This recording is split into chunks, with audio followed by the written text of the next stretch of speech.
I didn't immediately realize that something in the house had changed. Everything was in its place. Books on the shelf, dishes in the sink, the light of the lamp pouring through the heavy curtains. But something was off. A barely perceptible chill, a slight unease in my chest, as if the air had become denser, heavier. Nathan returned yesterday. Victor met him at the door, patted him on the shoulder, muttered something about how long they hadn't seen each other. I watched from behind the kitchen counter, not knowing if I should approach. Nathan was tall, thin, with sharp features, and a gaze that clung to things, as if he were evaluating them, measuring, checking. He smiled, but the smile didn't reach his eyes. "Evelyn," he said when he noticed me, "you haven't changed at all." I froze, not knowing what to answer. I had last seen him 2 years ago, at his mother's funeral. Then he barely spoke, stood aside, his lips pressed into a thin line. Now, despite the warm words, his voice was devoid of emotion. Or was I just imagining it? All evening I felt his gaze on me. Not openly, not insistently, but enough to make me feel like he was reading me, trying to piece something together. I caught his eyes, but he always looked away first. Late at night, I woke up from the creaking of the floor. Victor slept next to me, breathing evenly, his chest rising and falling rhythmically. I held my breath. The sound was muffled but distinct enough not to be dismissed as imagination. I slipped out from under the blanket, carefully stepping on the cold floor. The hallway was dark, only a faint light from the street lamp filtered through the curtains in the living room. I slowly walked down the hallway, peering into the shadow stretching by the stairs.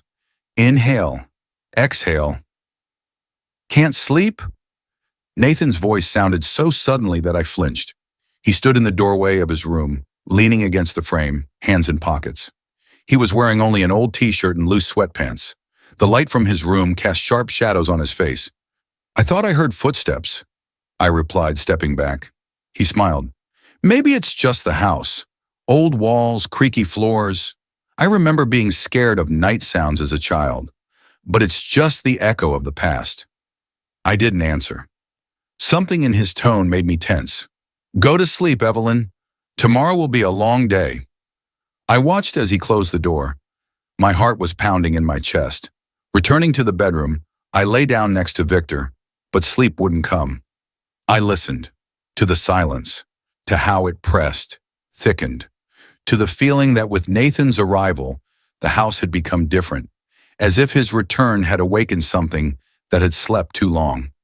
The next morning, the house was quiet, but the tension hung in the air like before a storm. Victor left early, leaving me and Nathan alone. I sat in the kitchen, cupping a mug of coffee, trying not to look toward the door where he might appear. And he did. Nathan entered slowly, as if assessing the situation, glanced at me briefly, and headed to the coffee machine. He was wearing a black shirt with rolled-up sleeves, his movements relaxed, but that didn't make me feel any better. "Didn't sleep well?" he asked, without looking at me as he poured himself coffee. "Quite well," I lied. "You look tired." I didn't answer, watching him sit down across from me. We were silent for a few seconds, only the soft ticking of the clock filled the kitchen. "You know, Mom didn't sleep well in this house either," he suddenly said, leaning on the table. "She said something wasn't right here, something bothered her."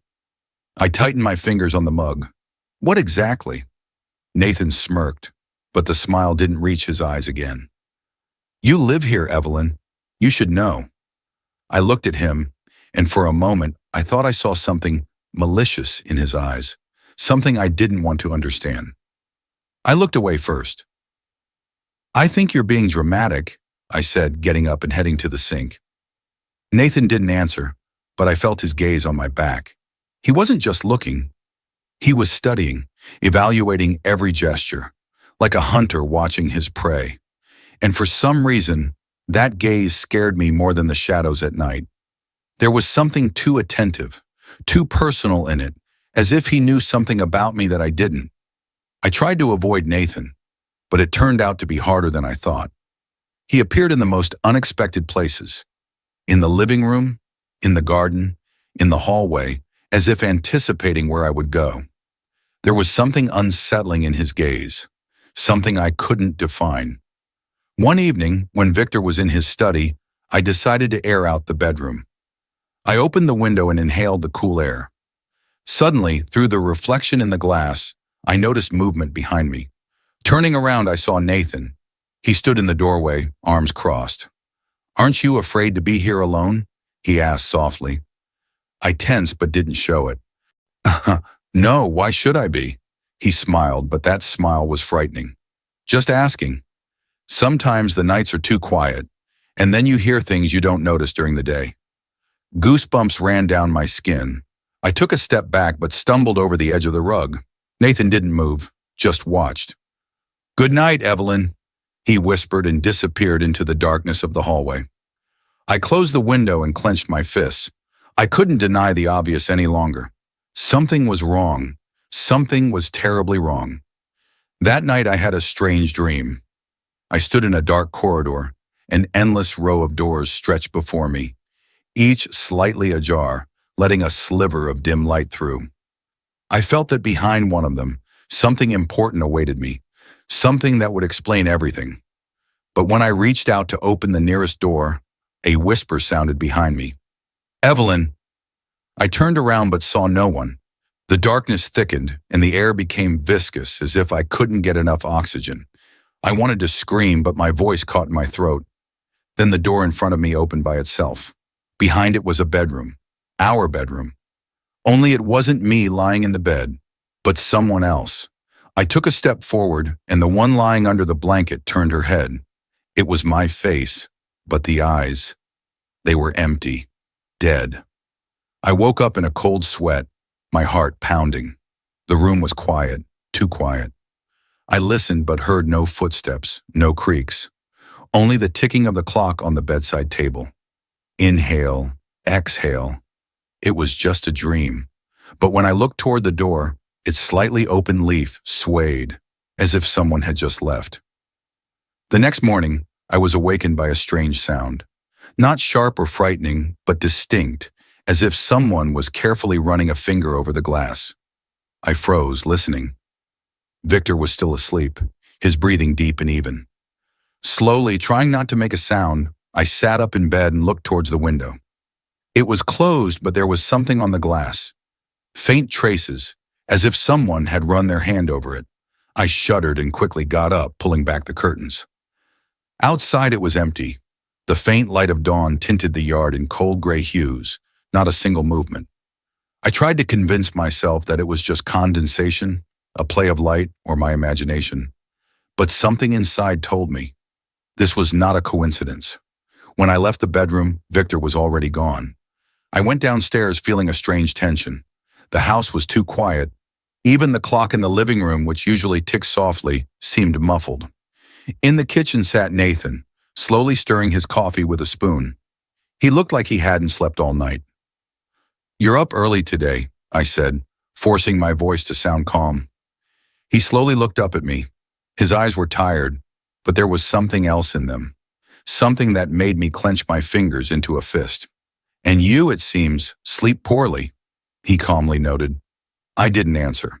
At that moment, I felt it again. The feeling of being watched. Not by Nathan, not by Victor, by someone else. Someone invisible. I wanted to brush it off, but with each passing day, this feeling grew stronger. Something was here, in this house. Something I didn't know about yet. Later that day, when I was alone in the house, I heard a strange sound from the attic. It wasn't just the rustling of old boards or the creaking of wood from the wind. It was a footstep. I froze, my heart pounding in my chest. Gathering my courage, I approached the stairs leading to the attic. The door was closed, but the feeling that someone was standing behind it was almost tangible. I pressed my palm against the wood, cold and rough. At that moment, Nathan's voice sounded from below. "Evelyn, are you there?" I flinched and stepped back from the door. He stood downstairs, looking at me with a slight squint. "Did you hear that?" I asked. He shook his head and slowly came up to me, his gaze tense. "There's no one here," he said softly, but his voice didn't sound convincing. I turned to the attic door, but suddenly I was overcome by a clear feeling. Someone hidden in the darkness was watching us from behind it. Night fell on the house, and with it came a sense of unease. Throughout the day, I tried to distract myself from thoughts of the attic, the strange traces on the glass, and Nathan's gaze in which something more than just fatigue lurked. But now in the silence of the night, it all rushed back with renewed force. I lay in bed listening to Victor's even breathing, but my gaze was fixed on the ceiling.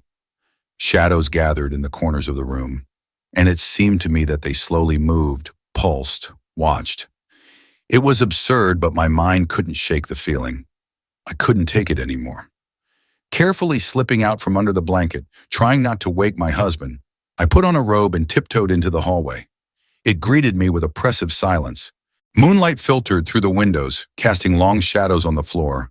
And again, that sound. I froze. Somewhere upstairs, right above my head, a floorboard creaked. It wasn't the sound of an old house, not the wind blowing under the roof. It was a footstep. Slow, careful, as if someone didn't want to be heard. My breathing quickened. I looked at the stairs leading to the attic, and fear gripped me with icy fingers. I could have just turned around, gone back to bed, pretended nothing had happened, but something inside wouldn't let me. My heart was pounding as I approached the stairs. Each step creaked under my foot, and I silently prayed that it wouldn't wake Victor. The attic door was closed, but like the previous night, the feeling of someone's presence was unbearably clear. I slowly raised my hand and touched the doorknob. A slight push, and the door creaked open. I held my breath, peering into the darkness of the attic. A thin beam of moonlight penetrated through a small window, illuminating dusty boxes, beams covered in cobwebs, and something else. I blinked. In the far corner, in the deepest shadow, something moved. Or did I imagine it? "Who's there?" My voice broke into a whisper.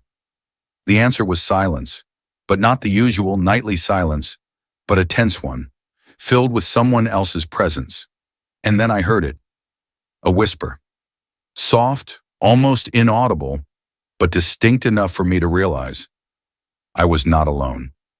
I stepped back, my hand trembling on the doorknob. Fear paralyzed my movements. A footstep. I turned and rushed down the stairs, almost tripping. Running into the hallway, I looked back. The attic door remained slightly open, but no one came out. No one followed me. Breathing heavily, I leaned against the wall, and at that moment I noticed Nathan standing in the doorway of his room. He was looking at me. "Evelyn, what were you doing there?" he asked, his voice surprisingly calm. I didn't know what to answer. I couldn't tell him the truth, even if I wanted to, because if I admit it, I would have to believe that something in this house really was watching me. Just couldn't sleep, I managed to say. Nathan didn't answer, but his eyes lingered on me a little longer than they should have. Then he slowly nodded and closed the door. I returned to the bedroom, but sleep never came. All I could hear was my own breathing and the muffled, invisible gaze piercing me from the darkness of the attic. The next morning I felt exhausted. A headache throbbed in my temples and my thoughts were jumbled, as if wrapped in fog. Victor had already left the house, leaving a note on the kitchen table saying he had gone to the city on business. I brewed myself a strong tea, hoping the hot liquid would bring me back to normal, but the anxiety wouldn't go away. Nathan sat in the living room, reading a book. He seemed completely absorbed in reading, but I knew he felt my presence. His gaze lifted from the pages for a moment, rested on me, and then returned to the book. The room was filled with tense silence.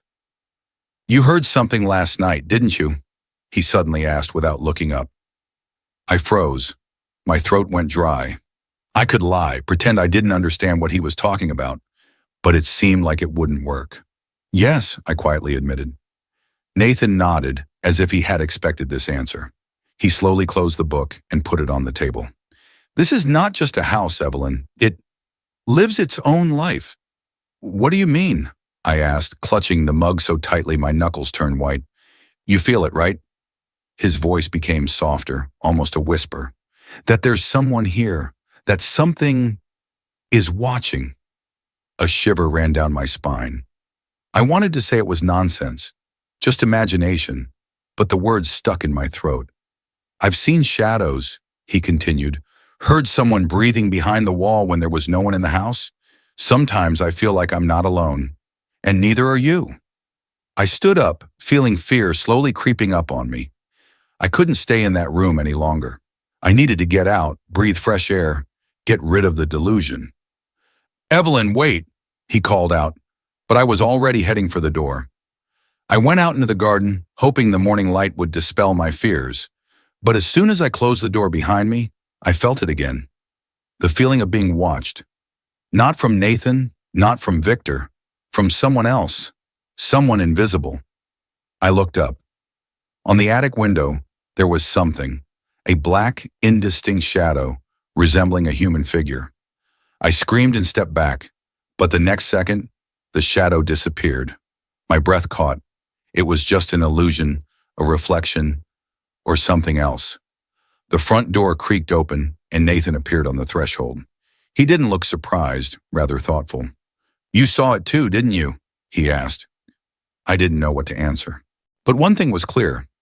The house hid far more secrets than I wanted to know. Something in it had awakened, and I felt that this was only the beginning. The silence around me was oppressive. The air became heavier, as if saturated with invisible gazes. I took a step back, but it seemed to me that the shadow on the attic window flickered again, barely visible in the morning light. That thought pierced me. I was no longer sure that this house had ever been empty. I felt like I should leave this place, but something held me, as if an invisible force squeezed my heart. Nathan stood at the door, his gaze attentive, studying. "We need to find out what it is," he said softly but firmly. "We can't just ignore it." I swallowed. Everything inside me screamed, "Run!" Zrenya, but I stayed. "If it's something real, how can we explain it?" I asked. Nathan pondered, then slowly headed towards the attic. I couldn't let him go there alone. Following him, I felt the air around me become colder, heavier. When he pushed open the attic door, it yielded with unexpected ease. Dusty boxes, an old dresser, cobwebs in the corners. Nothing unusual. But as soon as I took a step forward, I heard it. A whisper. Soft, barely audible, but it was there. My gaze darted to the side, and I saw a dark silhouette in the corner. My heart raced. I squeezed Nathan's hand. "Do you see that?" I whispered. He silently nodded. The silhouette didn't move, but the feeling of its presence became almost tangible. Then slowly it began to disappear, dissolving into the air, leaving behind only cold and fear. "We need to find answers," Nathan whispered. I didn't know what we were dealing with, but now we had no choice. The house wouldn't let us go until we uncovered its secret. I couldn't shake the feeling that after that night, the house began to change. Or maybe it had always been like that, and I just hadn't noticed. The next day, Victor returned, acting as if nothing had happened. But now it seemed to me that he was too calm. I didn't dare tell him what we had seen in the attic, and what could I say? He would just dismiss it as fatigue or imagination. Nathan, on the other hand, looked even more focused. He spent the whole day in the library, rummaging through old books, trying to find any information about the house. When I entered, he didn't even look up right away. "There's something here," he said, tapping his finger on a yellowed page. "This house belonged to the Crowley family. Their son Jonathan disappeared without a trace over 50 years ago. Some say he never left this house. Do you think he is here?" My voice was almost a whisper. Nathan looked up at me, and in his eyes I saw the same concern that I felt myself. "I think something is stuck here. Or someone." I felt a chill down my spine. The house was silent, but I knew it was listening. Later that night, when Victor was already asleep, I heard a rustle behind the door. This time I didn't hesitate. Taking a flashlight, I carefully stepped into the hallway. Nathan stood there, by the stairs to the attic. "We have to finish this," he said softly. I nodded. This time we weren't going to run. This time we wanted to know the truth. Slowly we climbed the stairs. The air grew thicker, cooler. When I opened the door, in the beam of the flashlight, I saw something that made my blood run cold. On the floor, in the dust, were footprints, clear as if someone had walked there just a few minutes ago. But the worst was yet to come. In the far corner of the attic stood an old wardrobe, massive, locked with a rusty padlock. But now it was slightly open, and from the darkness of the wardrobe, eyes were watching.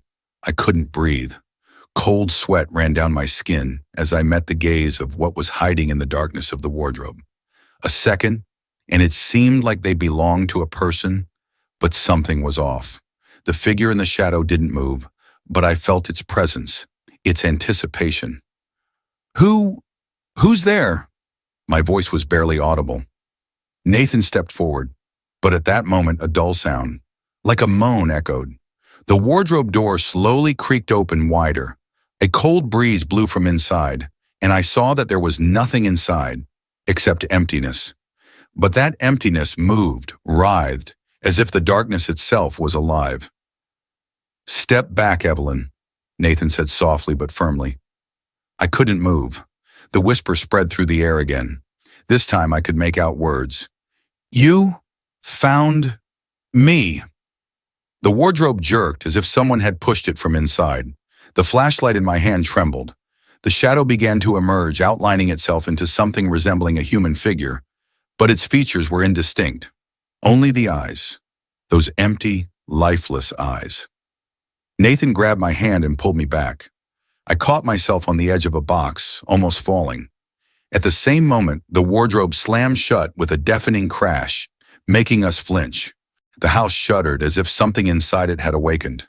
We rushed down the stairs, barely avoiding each other. Downstairs, Victor was waiting for us. He stood in the hallway, his face pale but calm. "What happened?" His voice sounded detached, but there was fear in his eyes. I frantically tried to catch my breath, but Nathan spoke first. "There's something in this house." He looked at me. "It was in the attic. It is alive." Victor didn't look surprised. He ran a hand over his face and quietly said, "I knew this would happen sooner or later." I froze.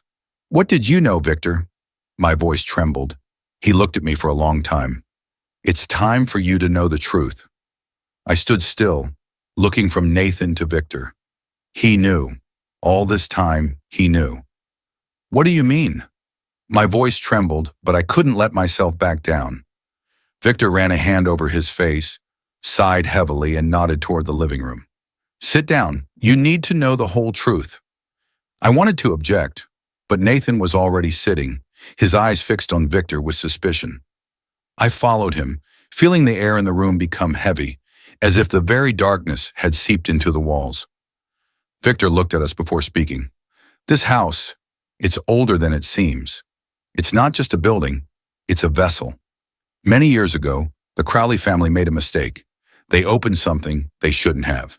"Jonathan Crowley?" Nathan interjected. Victor nodded. "He was the last to know the truth, but he disappeared, and the house remained. Since then, no one has truly lived here. Everyone who entered this house felt its presence. It waited. It patiently waited for someone to awaken it fully." My mouth went dry. "And you knew? You let us live here?" I exclaimed. Victor flinched but didn't look away. "I hoped that if we didn't disturb it, nothing would happen, that we could ignore it. I was wrong." "What does it want?" Nathan's voice was tense. Victor slowly turned to him. "It wants what it has always wanted, to stay here, and now that you've seen it, it won't let you go." A chill ran through me. I remembered the eyes in the darkness of the wardrobe, the whisper, the footsteps at night. "How can we get rid of it?" I asked, trying not to give in to panic. Victor was silent for a long time, then whispered, "I'm not sure we can."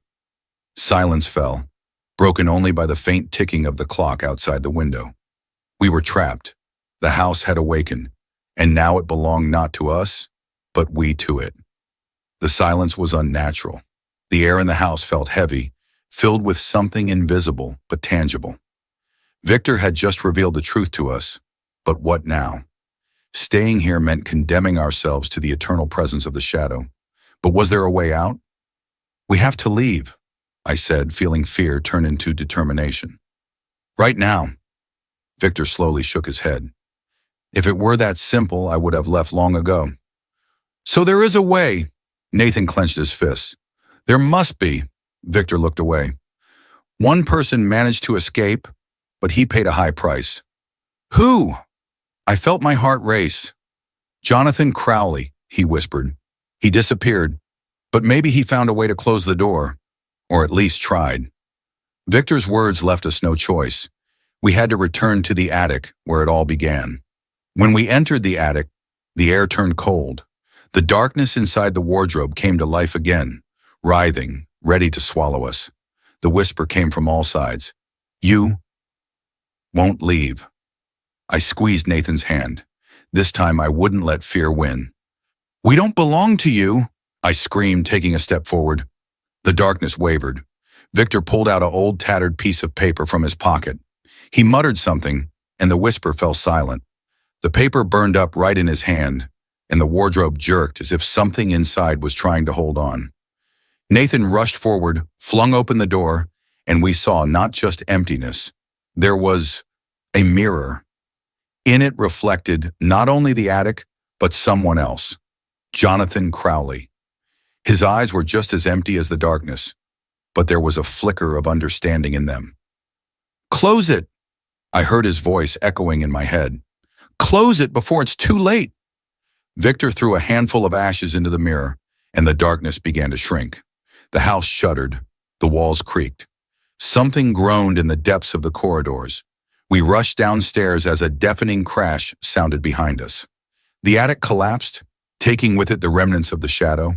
The house shuddered one last time, and then all was still. We stood outside, watching as the house finally found peace. Victor silently gazed at the ruins. I felt empty, but also free. Is this really the end? Nathan asked. Victor slowly nodded. The house slept for a long time, but now it is truly dead. I looked at the windows, now dark and lifeless. The shadows were no longer watching, and for the first time in a long time, I felt like I could breathe. We turned and walked away, not looking back. But as I closed the car door, I thought for a moment that I saw something move in one of the windows. Or was it just a trick of the light? I no longer wanted to know. We were leaving, and the house remained behind, forever or not.